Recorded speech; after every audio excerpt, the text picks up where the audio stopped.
let's say that after a week of hard work, you've earned your $60 for doing chores that week. So what you decide to do is go down to Micro Center and go pick up yourself a 1 terabyte hard drive, because you're going to have so much more capacity. Now hold on, I've heard this one before. They're cheap and they're good currently, aren't they, right? Yes, here is a mini SATA hard drive, 500 gigabytes. This costs about $10. You can get this actually super cheap. But there's a competitor. In the market today, you can also pick up 1 terabyte SSDs. This is $423. What makes this price point different than your $60 competitors? Let's take a look. Shut it out, plug it in, press start and we're flying. No use for your walls, it's love, 'cause we built digital. Okay, so with these little guys, these hard drives, any SATA hard drive, you'll notice that it has a spinning disc. That's why you always feel it vibrating. Now, have you heard that old expression, don't pick up your laptop, it might die, or don't flip your laptop, don't move it while it's on? Well, that's because it has a hard drive. Hard drives have been used for years. If you ever see that little smiley face appearing in the corner of your original iPod, that's because it had a hard drive. These are not meant to move. When you move, the spinning disk can get stuck, jammed, and it can die, and all your data is lost. So, that's why we invented flash storage. Flash drives, SD cards, CF cards, those are all flash storage. But we never had a full solution for computers until the SSD market began. Here, this is an Samsung SSD 850 EVO. It's a 1 terabyte SSD. Since SSDs have no moving disk on the inside, they can run continuously. They don't use a lot of energy either, because they don't have to move a disk. They're only sending data into these ports and sending them onto flash disks. So it doesn't take a lot of energy either. They don't warm up quickly like these old hard drives do. And they are not on the cheap currently, but they have been getting cheaper. So like I said, you've already seen a lot of these. USB flash drives, SD cards. These have been existing for years, but now it's in this little form factor. Now compared to this hard drive here, this weighs probably 1/4 the weight of this tiny little hard drive. This is extremely light. Like, I can just flip it here, right? And it's portable, okay, so it's perfect for laptop use. You can move it, doesn't get hurt, there's no spinning disc. And another good thing for quiet rigs, if you want to be perfectly quiet and you don't want to hear that motor running up, is this SSD is perfect because it doesn't make that loud noise.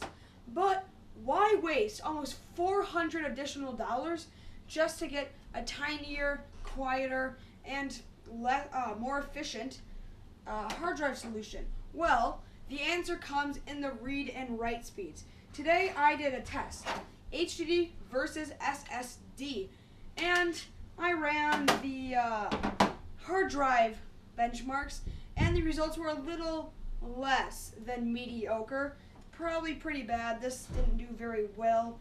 And then we ran the SSD benchmark, and holy balls!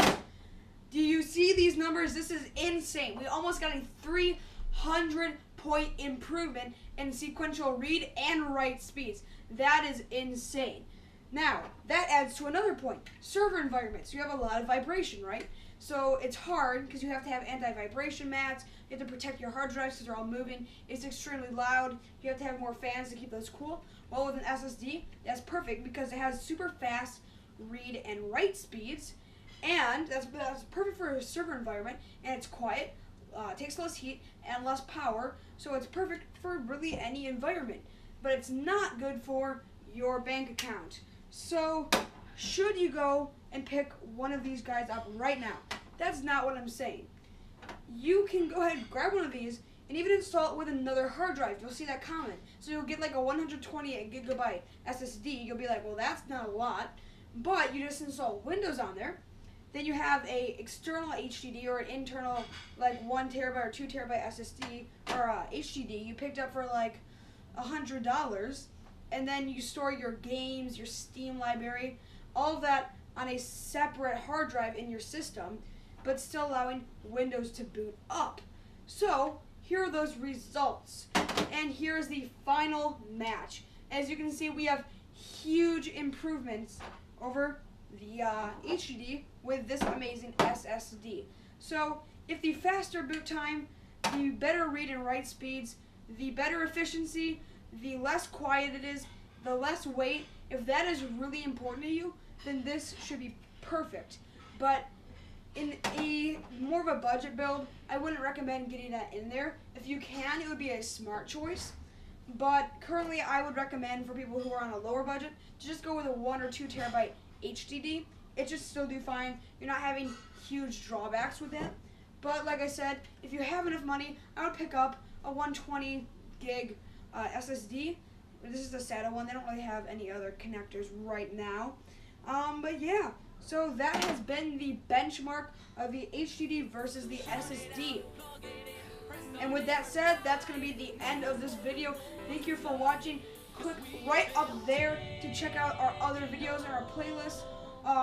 2 days ago, I believe, we just uploaded the beginner's guide to computers part 1 hardware, where G takes you on a trip about hardware on computers. Go ahead and click right here to subscribe, and don't forget to leave a like and subscribe. If you thought the video was awful and you didn't take anything away from it, go ahead and click that dislike button. And once again, up here, go ahead and check out our store where you can buy a lot of these parts and computers you see on our show. So with that said, thanks for watching.